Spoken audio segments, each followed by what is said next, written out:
Mungkin orang alim banyak, tapi siapa yang memiliki humum al-ummah? Humum al-ummah itu derita umat itu ya derita kita. Zaman Kiai Dahlan, beliau dalam keadaan sakit lalu dihijrahkan ke Malang, maksudnya rehat, malah buka ranting. Jadi memang sejak dulu takdir sejarah Muhammadiyah itu kayak begitu. Maka bagi orang yang tidak pernah ngelakoni itu, Pak, maka muncullah berbagai macam narasi itu. Karena orang mati itu sebetulnya dalam kita hanya satu sebabnya, ajal. Jadi bukan karena gagal ginjal, bukan karena apa. Jadi saya belajar dari tiga tokoh itu, Pak Ibnu Juraim, kemudian Pak Said Tuhulele, Pak Yunahar itu. Saya kebetulan ya 20 tahun terakhir lah bersama mereka itu. Sawabiqul himam la takhriku aswaral aqdar. Jadi sedekat apapun para malaikat, semulia apapun para nabi, setakorup apapun para ulama, dia nggak akan bisa menembus pagar takdir. Sehingga Ibnu Athaillah itu menulis di dalam kitab beliau ketika menjelaskan ini, seorang guru pada masa dia, seorang alim itu pernah menderita sakit dan dilihat oleh murid-muridnya sakit. Lalu muridnya mendoakan, afakallah ya sayyidi, semoga Allah menyembuhkanmu wahai tuanku. Tidak mau dia bilang amin. Diulangi doanya sama murid, tidak mau dia bilang amin. 3 kali didoakan. Malu rasanya saya mengamini doa kalian. Kalian melihatku sakit, tapi aku justru masa sehat. Malu aku. Kurang apa solehnya Abu Bakar As-Siddiq, minta sehat dalam hidupnya, tapi Allah matikan dia dalam keadaan sakit. Malu aku sama Umar bin Khattab. Kurang apa mulia beliau? Beliau minta dijaga oleh Allah, toh mati juga setelah ditombak oleh Yahudi. Malu aku sama Utsman bin Affan. Kurang hebat dan mulianya apa di hadapan Allah, toh matinya juga karena ditombak dadanya pada saat membaca Al-Quran. Aku malu sama Ali bin Abi Thalib. Kurang bersih apa jiwa beliau, toh matinya juga di tangan orang-orang Majusi. Takdir. Para sahabat kurang apa, Pak? Jadi saudara sekalian yang saya muliakan, kafa bil mauti wa'idh, cukuplah mati ini menjadi pelajaran buat kita. Imam Nawawi rahimahullah itu tokoh muda yang sangat dahsyat.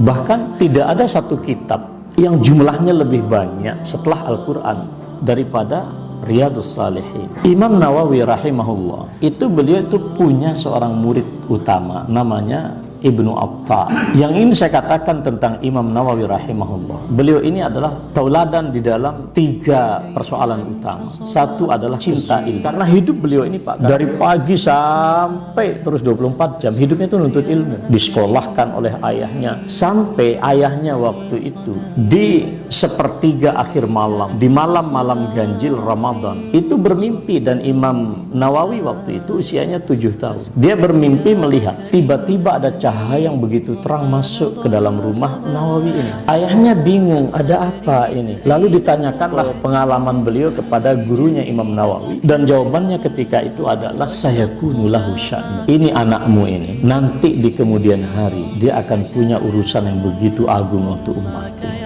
Itu namanya firasat, Pak. Dan Imam Nawawi luar biasa, Pak. Tidak ada yang meragukan ilmu beliau. Beliau wafat dalam usia 40 tahunan, tapi coba lihat karyanya, ilmunya luar biasa. Tapi beliau juga tokoh di dalam amar ma'ruf nahi mungkar. Ini tokoh mubalik Muhammadiyah harus paham. Imam Nawawi itu semasa dengan penguasa Damaskus waktu itu rajanya zalim sekali, Pak, penguasanya waktu itu.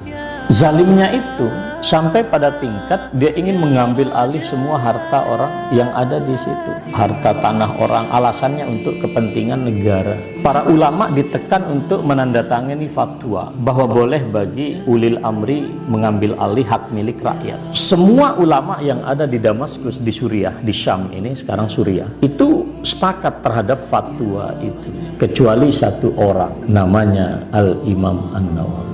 Imam Nawawi ini menulis surat, dan suratnya itu saya sudah terjemah, Pak.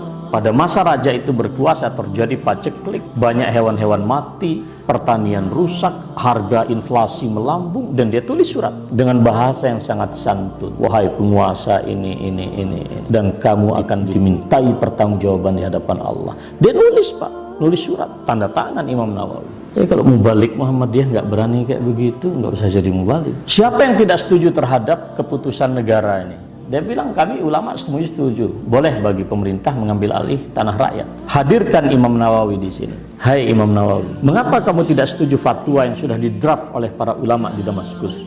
Jawaban beliau hanya satu kalimat, fihi zulmun. Di dalam fatwa ini ada kezaliman. Itu ngomong di depan raja, Pak, di depan penguasa, yang hari ini para ulama rukuk di depan penguasa. Fihi zulmun. Dia bilang copot dia dari jabatan. Kata pembantunya itu, dia nggak punya jabatan di pemerintahan. Terus penasihat militer mengatakan bunuh dia. Kata raja tersebut, ana akhafu minhu, saya takut kepada orang ini. Coba lihat wibawanya ulama. Lalu pilihan terakhir, kalau gitu usir aja dia dari Damaskus. Begitu mau diusir dari Damaskus, semua ulama mengatakan kalau Imam Nawawi diusir Damaskus, maka yang keberatan adalah kami semua.